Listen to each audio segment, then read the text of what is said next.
Transcription number 121, speed 100 words per minute. Start.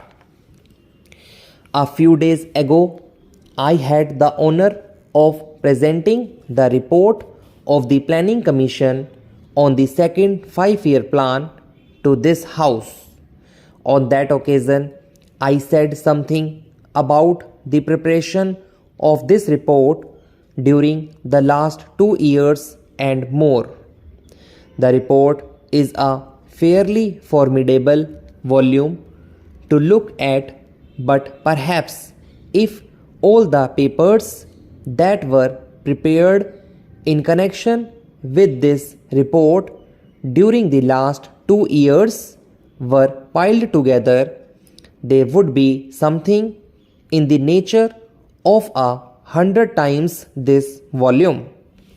That, of course, does not mean that the quality of the work must necessarily be high, but I mention this fact merely to indicate to the House how much labor had gone, how much discussion had taken place before this report reached its more or less final stage.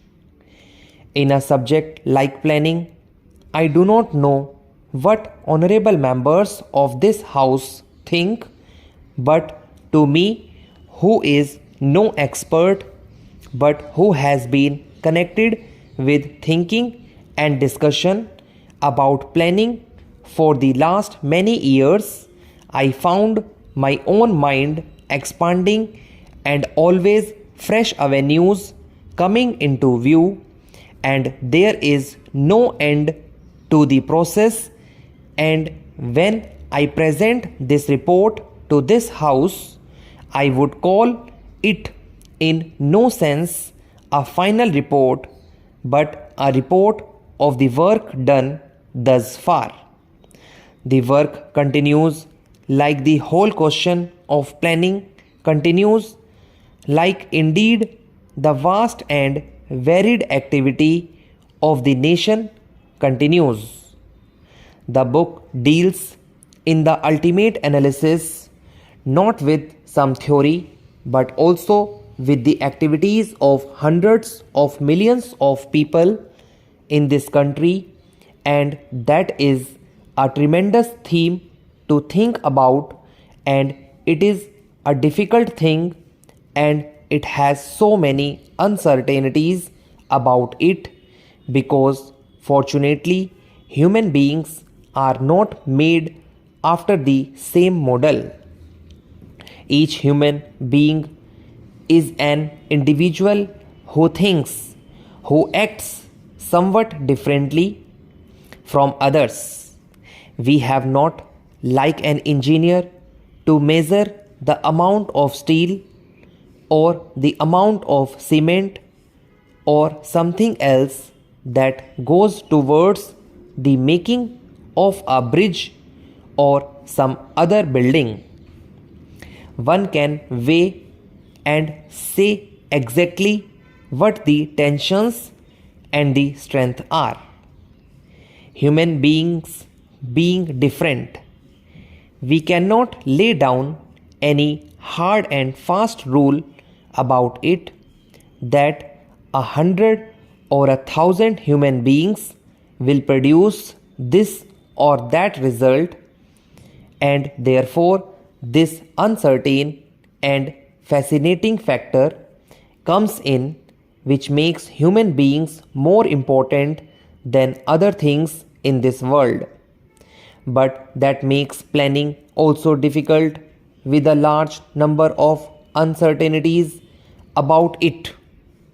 That would be so at any stage, but more so at this stage in our country and in the world, when everyone who looks around is conscious of revolutionary happenings, changes continuously taking place almost in any respect, but if I may say so, most of all in regard to technology, the changes in technology and technology ultimately affects human occupations, human life, the social structure.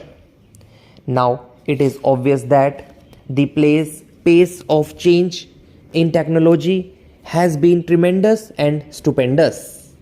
That pace has been not affected us very much in India. Thus far, it is affecting us more and more. Even so, our lives in this country are governed so much by the consequences of science and technological growth. Most things that we do are somehow concerned with them. Now they are concerned with them. Therefore, they will be concerned even more by the changes in technological growth. Everybody knows how these changes in technological growth are advancing and affecting, if I may say so, the science of war. We have to deal with atomic energy, the atom bomb, the hydrogen bomb, etc. One does not realize that even in peaceful evocations, the changes are progressively almost as big.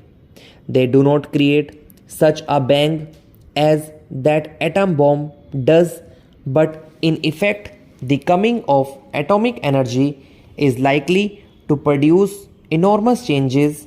That is, it will bring in all kinds of new supplies of power, which will make a great difference to any problem that we may face. But apart from atomic energy, the other changes in technology are very great, and they are continuous in affecting anything that we need. If we have a machine made, any big machine, by the time it is ready, it is slightly out of date. Something has taken place which is a little more advanced, a little more effective. Because of this, anything that we may plan is likely to be obviously affected by these changes and other matters long before the period of the plan is over. That is one major uncertainty.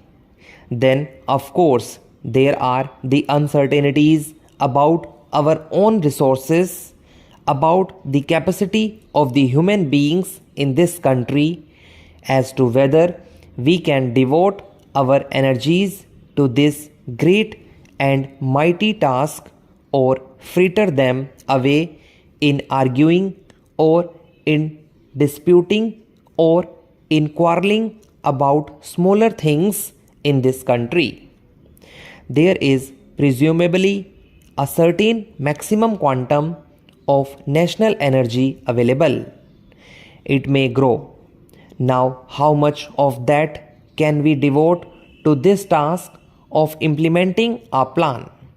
How much of it will be spent in other ways which are not fruitful?